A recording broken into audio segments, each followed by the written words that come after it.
have you ever had a dreams that that you had you could you do you want you could do so you do you want him to do you so much you could do anything?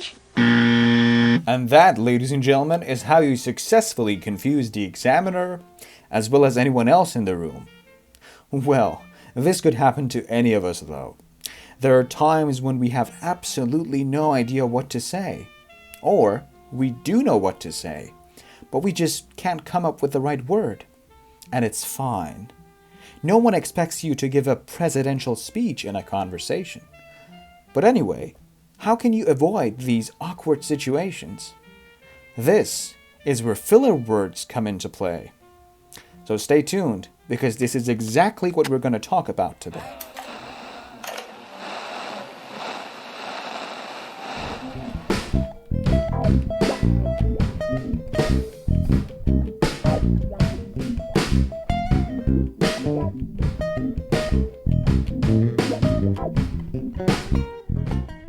This is the English Radio, a podcast for all English learners.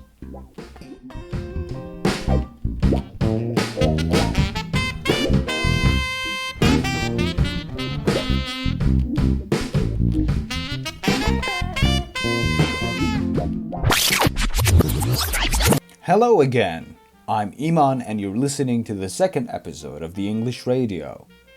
And by the way, for those of you who don't know me, I'm an English teacher based in Germany and hold online courses for learners all around the globe. So, filler words. What do we know about filler words? Well, Google says, a filler word is an apparently meaningless word, phrase, or sound that marks a pause or hesitation in speech. No, I was not confused. This is an example. Basically, the name speaks for itself. We use filler words to fill a gap in our speech. And by default, many English speakers use very often. Okay, quite muscular. Number two is Yeah, they do use it a lot. Okay, but what's the problem here? If you keep repeating the same filler word, or if you constantly use one in general, your speech wouldn't really sound confident or nice.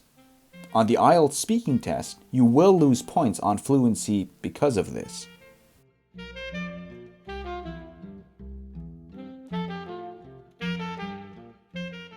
So, what can we do?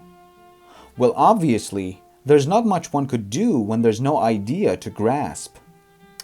But what if we tried to replace filler words with richer vocabulary? Here's what I would do. Technically, basically, well. Well, this is a tricky question. It depends. It depends on many factors. These examples are some extremely useful adverbs and sentences to get you out of those uncomfortable situations. You can simply throw in one of these and use the time to think about what you're really about to say.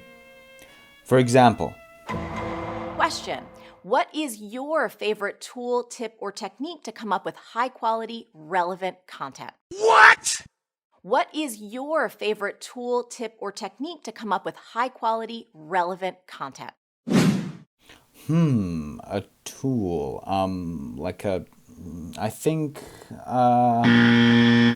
well, this is a tricky question because the right answer to it depends on a lot of factors. But I think, see, I just talked for 8 seconds without actually expressing my opinion. Try practicing your filler words and sentences so that in the background, you think about your genuine, unique idea.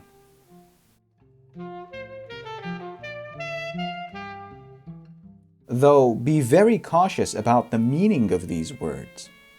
You cannot say, unfortunately, the answer to this question depends on a lot of factors. Well, why would you say unfortunately if it's not about something unfortunate? So pay attention to this as well. And that, ladies and gentlemen, brings us to the end of the second episode of the English Radio.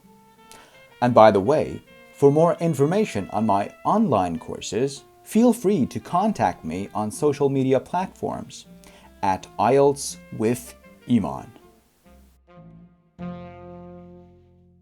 Thanks for listening. If you've enjoyed the podcast, make sure you subscribe and follow my page.